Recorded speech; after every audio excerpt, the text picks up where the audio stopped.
आध्यात्मिक पथ की कहानी सुनने वाले सभी श्रोतागणों को जय श्री कृष्णा। कन्हैया जी की एक अद्भुत कथा और सुनिए। अगर भक्त का प्रेम सच्चा हो तो भगवान उसके लिए नंगे पांव दौड़े आते हैं। वही बात जब कन्हैया की हो तो कहने की क्या। अपने भक्तों के लिए वह न जाने कितने रूप धरते हैं और कितनी अनगिनत लीलाओं पर कर चुके हैं, जिनका प्रमाण हमारे धार्मिक ग्रंथों में मिलता है। ऐसी ही एक रोचक कथा है जब कन्हैया ने अपने भक्त के लिए एक अनोखा काम किया। तो आइए जानते हैं कि इस बारे में विस्तार से एक पौराणिक कथा। पौराणिक कथा के अनुसार एक बार की बात है, किसी नगर में एक राजा ने एक मंदिर बनाया जिसमें श्री कृष्ण की एक मूर्ति भी है, लेकिन उसकी कभी पूजा नहीं की। पूजा करने के लिए मंदिर में एक पुजारी को रख गया। पुजारी नियमित कन्हैया जी को नहलाता और बड़ी ही श्रद्धा भाव से उनकी पूजा अर्चना करता। राजा भी रोज कान्हा जी के लिए एक फूल की माला भेज देता था और जब वह दर्शन करने आता तो पुजारी उस माला को उतार कर राजा को पहना देता। ऐसा करते करते पुजारी की भी उम्र बीत चुकी थी। एक दिन किसी वजह से राजा नहीं आ सका तो उसने एक सेवक के हाथ मंदिर में माला पहुंचा दी और कहलवा दिया कि आज वो मंदिर नहीं आएंगे, इसलिए पुजारी जी उसका इंतज़ार ना करें। इतना कहकर सेवक चला गया। पुजारी ने हमेशा की तरह कन्हैया जी को माला पहना दी, लेकिन जब शाम हुई तो पुजारी यह सोचने लगा माला उतार कर किसे पहनाई जाए। उसने सोचा क्यों न यह माला आज मैं ही पहन लूँ, वैसे भी मेरी उम्र हो चली है, जीवन का क्या पता कब ख़त्म हो जाए। इतना सोचकर पुजारी ने माला उतारकर अपने गले में डाल दी, लेकिन इतने में ही सेवक आ गया और उसने बताया कि राजा की सवारी मंदिर में पहुंचने वाली है। राजा की सवारी आने की बात जब पुजारी ने सुनी तो वह डर गया। उसने सोचा कि अगर राजा ने उसे देख लिया तो वह तो मरवा ही डालेंगे। आनन फानन में पुजारी ने माला उतार कर वापस कन्हैया को पहना दी।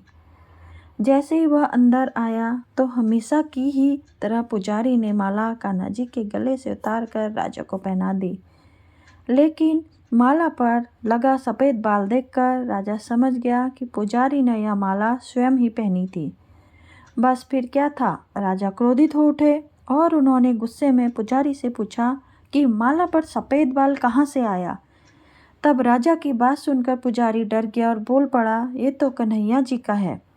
अब तो राजा और भी क्रोधित हो गया, क्योंकि कान्हा तो भगवान है और उनके बाल सफ़ेद कैसे हो सकते हैं। इसलिए राजा ने फरमान सुना डाला कि कल श्रृंगार के समय राजा खुद आएंगे और देखेंगे सच में ही कान्हा जी का सफ़ेद बाल है या पुजारी झूठ बोल रहा है। उन्होंने कहा कि अगर पुजारी ने झूठ बोला होगा तो उसे फांसी दे दी जाएगी। तब पुजारी ने कही कन्हैया से ऐसी बात। राजा का फरमान सुनकर पुजारी का बुरा हाल हो गया। उसने सोचा अब क्या करें, कहाँ जाए, अब तो उसका मरना तय है। तब रोते रोते हुए भगवान की शरण में पहुंचा और उसने कहा कि हे केशव, मुझसे झूठ बोलने का अपराध तो हुआ है, लेकिन हो सके तो मुझे क्षमा कर दें और राजा से रक्षा करें।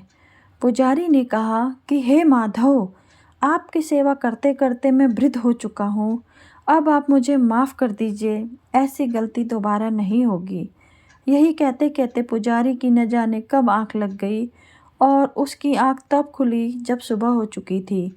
उधर सुबह होते ही राजा भी आ गया था और कहने लगा आज कान्हा जी का श्रृंगार वह खुद करेगा। ऐसा कहकर जैसे ही राजा ने कान्हा जी का मुकुट उतारा तो देखा कि श्री कृष्ण के तो सारे बाल ही सफ़ेद हैं, लेकिन राजा को फिर भी यकीन नहीं हुआ। उसे लगा कि फांसी के डर से पुजारी ने ही बालों को रंग दिया होगा। तब निकलने लगा कन्हैया की मूर्ति से खून। राजा ने ऐसा सोचा क्यों न कन्हैया जी का एक बाल तोड़ कर देखा जाए। इसके बाद राजा ने कान्हा जी का एक बाल तोड़ दिया, लेकिन जैसे ही बाल टूटा कन्हैया के सिर से खून की धारा बहने लगी। यह देखकर राजा भगवान के चरणों से गिरकर माफ़ी मांगने लगा। तभी श्री कृष्ण की मूर्ति से आवाज़ आई, हे राजन, तुमने मुझे केवल मूर्ति मात्र ही समझा, इसलिए आज से मैं तुम्हारे लिए केवल मूर्ति मात्र ही रहूँगा। लेकिन पुजारी ने सच्चे मन और पूरी श्रद्धा से मेरी भक्ति की है, इसलिए उसकी अनन्य भक्ति को देखकर मुझे अपने बाल सफ़ेद करने पड़े। कन्हैया जी ने कहा कि भक्ति में कभी भी संशय नहीं होना चाहिए और सच्चे भक्त की लाज तो कभी जाने ही नहीं देता।